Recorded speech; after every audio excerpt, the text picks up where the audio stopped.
With the release of Dragons Rising Season 2 Part 2, we got to witness Ninjago take another shot at one of my favorite storytelling tropes in action shows, the tournament arc. And with this plot structure, of course, comes lots and lots of fights. And I think this season really puts into perspective how far Ninjago has come with its fight scenes. Almost every single battle in this season is so beautifully animated, taking advantage of these characters' unique powers and fighting styles to bring us some really entertaining action. I'd argue this season as a whole probably had the most consistently good action and animation from this show to date, which is a huge breath of fresh air after many were disappointed by the seeming lack of dynamic and fluid fights from the previous Dragons Rising season. This season really pulled out all the stops, and it's wild to think that the tournament fights are just a small part of that.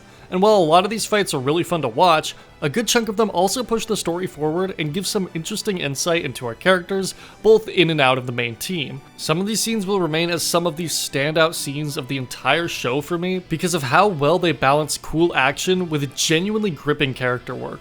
But not all of these fights are created equal, with some of them being pretty frustrating and underwhelming, so I thought to really give my full opinions on the fights of the tournament, and the tournament in general, I might as well just rank every single fight from my least favorite to my favorite. But first, here's how I'll be doing it. I'll only be counting fights that happen within the tournament itself. That means fights like the Ninja versus the Assassin bot or Noct versus the Ninja don't count, since even though they're in the season, they didn't happen during the actual tournament or in an official round. Secondly, I won't be ranking any of the fights seen in the montage, as they're way too short and I don't really have anything to say about them. I also have a few things I'm looking for when ranking. Obviously, the fights have to look good to be ranked highly. Fights with better animation are going to be more likely to rank higher, but I'm also keeping in mind the story stuff going on during the fight, whether it be involving the fight itself or something that happens to be going on in the scene at the same time.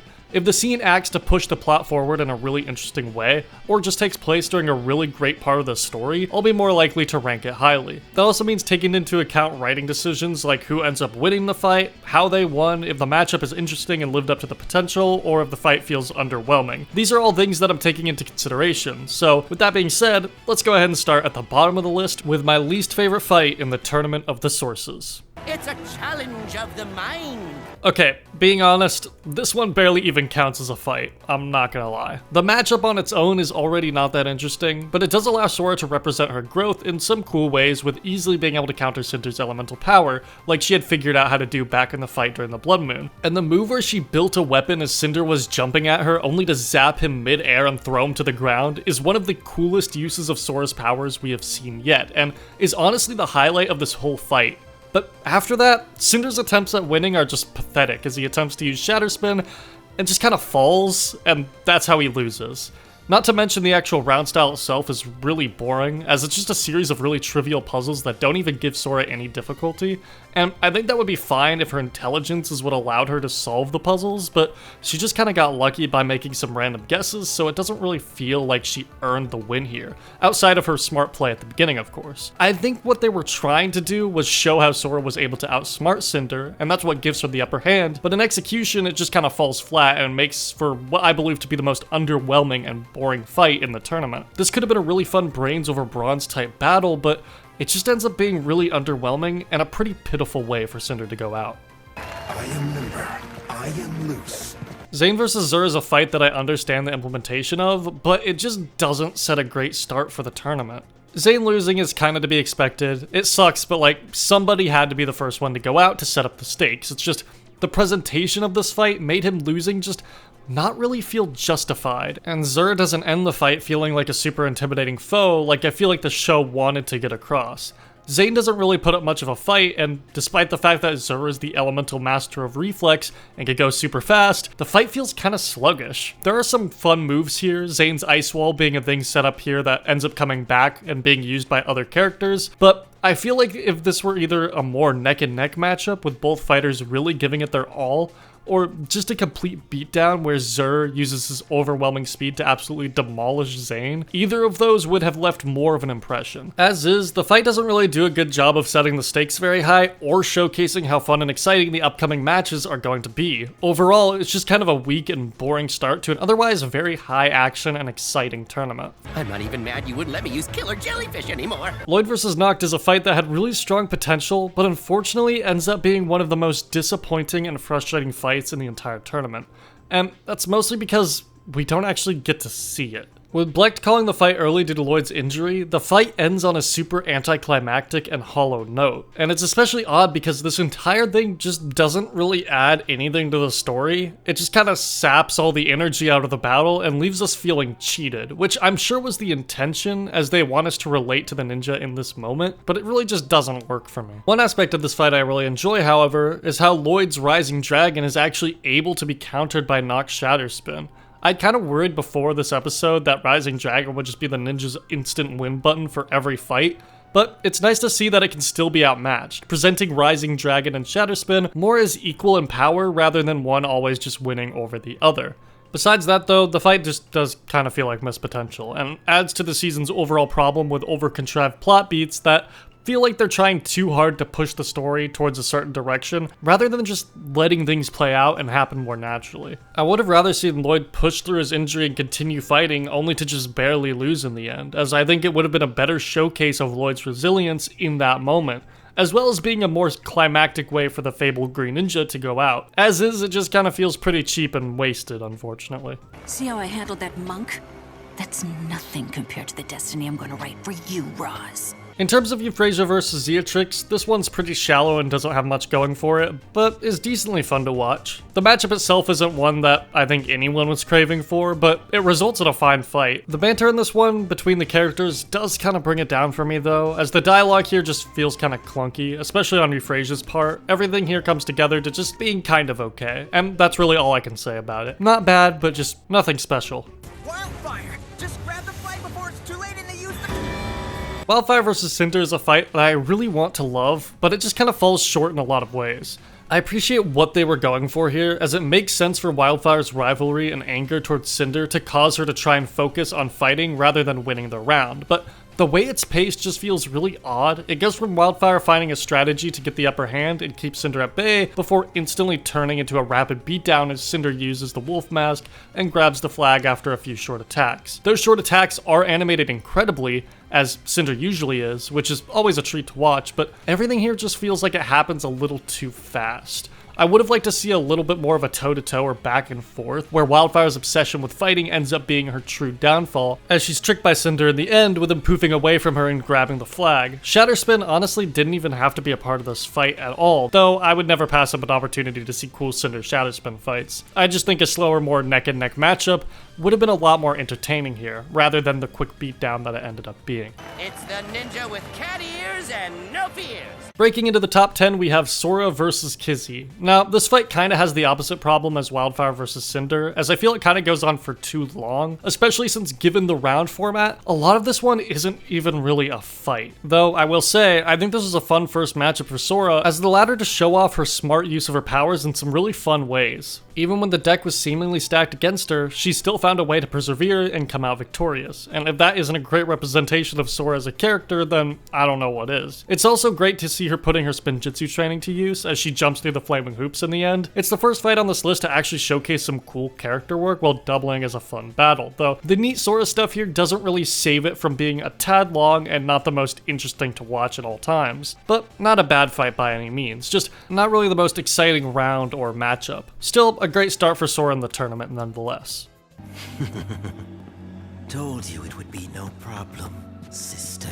Now on to one of the matchups that shocked me the most when first watching the season, Tox vs Noct. This fight is less of a fight and more of just a brutal beatdown as we see Noct ignore the goal of the round completely and go straight on the attack. I absolutely love the role this fight plays in the story, and it's shocking yet completely believable how far Noct takes this fight, being the only round in the tournament that has to be called off due to it going too far in fear of Tox getting even more injured. It perfectly showcases Noct's brutality and ideology of using strength to get what he wants, especially in knowing on rewatch that his goal is to just betray Roz anyway and steal the cup in the end. So it makes all the sense in the world why he doesn't even bother humoring many of these matches, Tox being an opponent that he's able to make easy work of. And well, because of that, this one isn't much of a fight. It's a fantastic character building moment for Noct and really helps him grow a more intimidating presence. It's a scene that didn't really have to be included, but from a writing and character standpoint, I'm really glad it was. Definitely one of the most surprising moments in the season for me. That's an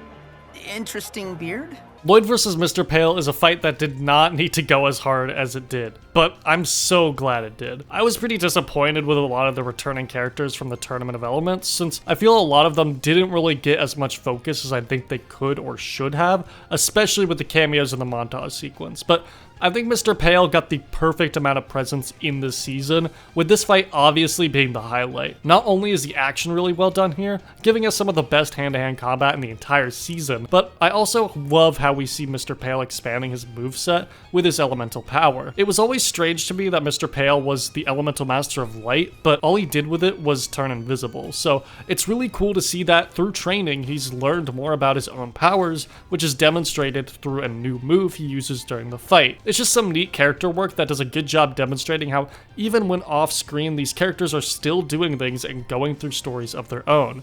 And seeing his actual face in the end was pretty fun as well. Overall, just a great example of how you do a good returning cameo, and I really wish the other returning characters were done just as well. Earth's power comes from below. Instead of pulling up, reach down and push out. Frack vs. Zur is another really well animated fight with some great character work behind it, really helping to build Frack's character up more before his big climactic matchup with Sora later on. I love that he seeks advice from Cole, allowing him to have a better understanding of his element and even using it to win the fight. The action here is really solid. It shows how skilled Frack truly is with harnessing multiple elemental powers that aren't just his own, and creates for some interesting conflict as Roz becomes angry with him after seeking out advice from the enemy. It also just shows even more how nice of a guy Cole is, still wanting to help the opponent even after learning that they'd been working for Roz. He just can't bring himself to not help out when he can, even seeing the good in Frack and cheering him on when Sora is extremely suspicious of him. The fight overall is just a really great showcase of Frack while also having good character moments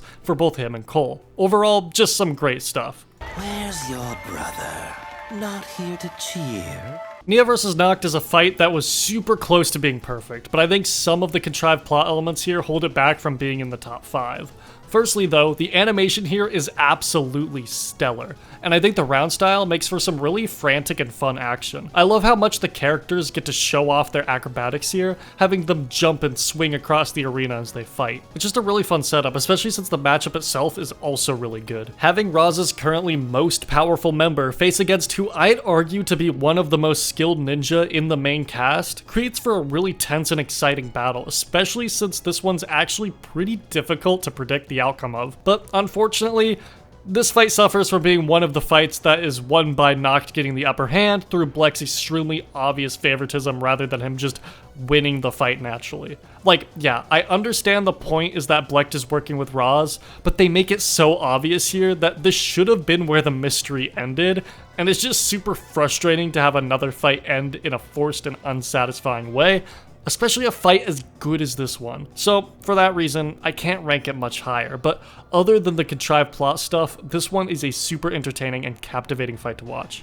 Not to be that guy, but did this game seem weighted against us? Okay, so putting Cole vs. Frack this high might seem a little odd, but it's honestly only ranking in the top 5, more so because of what goes on during the fight and not so much the actual fight itself. The actual fight is whatever, just another matchup predicated on the fact that it's rigged against the ninja. The action is fun, and I appreciate how close it was in the end, given the fact that Cole basically couldn't use his powers, since that really goes to show how skilled Cole is as a ninja and as an acrobat compared to Frack, but it overall just isn't really anything super special. What I like so much about this fight is the story going on in the background with Aaron and Sora. The scene with Aaron turning on Sora is one of the biggest defining moments in his arc this season, and I think having it occur parallel to this fight was a really cool choice. The atmosphere here is really well done, and I love how the timing of the crowd gasping is synced for exactly when Aaron drops the bombshell on Sora that Roz had told him that she had lied to him. It's a really smart directing choice that just makes the scene hit even just that little bit harder, and I understand how it can make him even more upset, seeing as one of his childhood best friends had also been getting to fight in a tournament that he couldn't even participate in. It all just culminates to this really great breaking point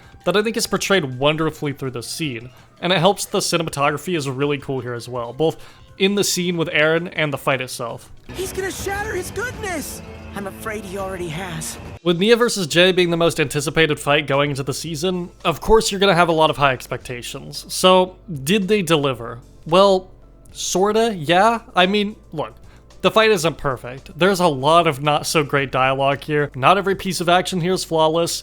and it starts a little slow with some drawn out exposition thrown in, but I think this fight does basically everything it had to in order to get me more invested in the story that they've been telling with Jay over the course of Dragons Rising. The concept of the fight alone I think is super intriguing, with Jay in his new brainwashed state being determined to help Roz out no matter the cost. I really appreciate how Jay is yet another example of Roz's manipulation, and I honestly kind of feel bad for him when he loses and is kicked out of the tournament. And that also adds to the conflict we see with Nia here, wanting really badly to stay in the tournament for the ninja's mission, but not wanting to hurt or upset Jay in the process, ultimately choosing to take the victory for the greater good. Having a match like this end in a purposely hollow feeling victory makes a lot of sense, and I love how the show keeps giving us these small crumbs of Jay's story, making it seem as though we're so close to getting him back, only for them to tear him away just like that. It does a good job of putting us in the position of how Nia is feeling in the moment, and does wonders in investing me even further into Jay's story. And in terms of the fight itself, once Jay puts on the wolf mask, it really picks up for me. Seeing him use Shadow Spin is a really cool moment, and I think Jay desperately needed it to seem as more of an actual threat, as until this moment he really hadn't seemed all too dangerous. And even though Nia easily counters it with Rising Dragon, it's still a frantic race up to the tower before Nia makes it to the top and takes the win, which is all directed and animated really well. Overall, the fight does pretty much everything I wanted it to, even if the execution in areas isn't always the cleanest. Super solid fight in my opinion, and I'm honestly really intrigued to see where they take Jay next season. You think you can defeat me with a bumblebee? The big final fight of the tournament, Sora versus Noct. Honestly, for a final fight, it lives up pretty well, with the action here being some of the best in the season, especially with getting to see both characters use all their simultaneous powers in really creative ways. And plot-wise, there's some great stuff going on here as well, with the scene overall really helping to build suspense towards the climax. We see as Aaron talks to Lloyd about uncovering the monastery with the dragon horns and tells him about Wu causing the merge. Lloyd's reaction to the information being another big turning point for him as he continues losing faith in the ninja. And meanwhile, everything Sora had been doing throughout the tournament had really been building towards this moment, feeling like a grand showcase of her growth throughout the entire show as she goes toe-to-toe against one of the greatest elemental masters in history. She uses her intelligence to outsmart Noct on multiple occasions, which gives her the upper hand, only losing because of Bleck's not-so-subtle rule-breaking. And yeah, with that combined with the fact that a lot of the duration of the fight is spent focusing on what's happening outside of the fight, this one unfortunately can't rank any higher for me, but I think it definitely deserves its spot in the top 3 as a fantastic showcase of Sora's development over the series, as well as having some fantastic plot stuff with Aaron happening simultaneously. Overall, one of the highlights of the season for sure. She's making an elemental bomb! Lloyd vs. Zeatrix is a really stellar fight, being a fight that was built up to for quite a bit through Lloyd's visions, even being hinted at from episode 1 of season 2. I think it really does stand out as being one of the biggest battles in the season, albeit with some flaws that keep it from being my number 1 favorite of the tournament. Firstly, however, I love the round style of this matchup, being a more standard 1v1 scenario where each contestant must knock their opponent off the platform using one of the various weapons scattered around the arena. The variety of unique weapons combined with the arsenal of powers that these characters have built up over the course of the tournament work together to create a super dynamic matchup that uses all of these components to its advantage to really give this fight a sense of heightened stakes. Seeing Lloyd take out Zeatrix's clones with a shield Captain America style, with Zeatrix using her own combination of powers to essentially create a bomb mid-fight, is just a really cool showcase of these characters' fighting styles in ways that we've never really seen from this show. And we even get a cool lesson for Lloyd to learn in here as well, diving even further into his arc with his visions, learning to take even more control over his destiny and not let the visions of him losing decide his fate in the tournament. I love that even after the mid-season finale of season 2, they still show that Lloyd has to work through these struggles and that he still has his doubts, especially seeing as he and Sora had been the only ninja left in the tournament at this point. And it gives the fight a fun conclusion as Lloyd overcomes his fears and faces Zeatrix head on. Though, I will say the victory itself does feel fairly anticlimactic, due in part to the way it's kind of sluggishly directed and how fast and easy it seems for Lloyd to suddenly get the upper hand. The win itself feeling so instantly easy and unrewarding here does drag the overall fight down unfortunately, but in its favor, the actual climax of the scene comes when Lloyd is knocked off the platform by Zeatrix after she had already lost, making you kind of forget about that as the end result of the battle does subvert your expectations pretty quickly. Still though, I would have liked to see the fight go on a little more, as the last act does feel a little rushed and underwhelming. Do it! Do not disappoint me! And finally, we come to my favorite fight in the tournament, and honestly, the entire season. Sora versus Frack. This fight has everything you could ever want from one of these fights. Great action, a fun matchup and round format, stellar character work, and an immensely satisfying conclusion. This is yet another fight that shows how far Sora has come as an elemental master, using all the tools in her arsenal to dish out some really cool attacks. My favorite being when she uses smoke to confuse and dash towards Frack, knocking him off the platform before using balance to quickly save herself. This whole fight is just full of these great pieces of action that are all done really well. But while Sora is amazing here as always, the true highlight of this fight is Frack, as he finally stands up against Roz, finally sticking up for his own morals and choosing to forfeit Shatter Spin, knowing it could cost him the match and even his mentorship with his master. It's honestly one of the coolest things anyone in the show has ever done, and this moment alone instantly made Frack one of my new favorite characters. We had seen how excited he had been about Shatterspin and working with Roz, being blind to the consequences as he had been yet another person tricked by Roz's manipulation. But to see him actually rise above that, like no one else had done up to this point, is immensely satisfying, and built up to incredibly well, as well as just contrasting really interestingly against Aaron's arc. And the fight from there on isn't just an easy sweep from Sora either, as we actually get to watch as these two give it their all before Sora just barely takes the victory. It is by far the most close, intense matchup in the entire tournament, and thank goodness the show actually just lets this one play out. So many of these fights are bogged down by the matches being rigged against the ninja, or one of the contestants seeming to take the victory incredibly easily with seemingly little effort, but this one has none of that. It's just a good old-fashioned back and forth that presents us with fantastic character work and a climactic conclusion. Easily the best fight in the tournament for me, and a true standout scene of Dragons Rising so far. And there we have it, every Tournament of the Sources fight ranked. Going over these fights in detail really opened my eyes to more of the flaws with how this season is presented and how the tournament is handled, but at the same time has given me even more of an appreciation for what they got right here, and has shown me that a lot of the best scenes in Dragons Rising so far have come from some of these fights. There is definitely a discussion to be had on which Ninjago tournament is done better, but I think in terms of the fights, this one takes the cake for me. There are just too many fun and highly entertaining matchups in here that elevate the season to having some of the best battles the show has ever seen. And while not every single one is a winner, and most of them have their fair share of problems, I'm still incredibly happy and satisfied with what we got here. Not to mention, the fights are only a small part of this amazing season. Genuinely just such a fantastic set of episodes that I'm always excited to talk about. So I hope you enjoyed the ranking. Let me know in the comments why I'm wrong, and I hope to see you all again soon with another video, sooner rather than later. Goodbye.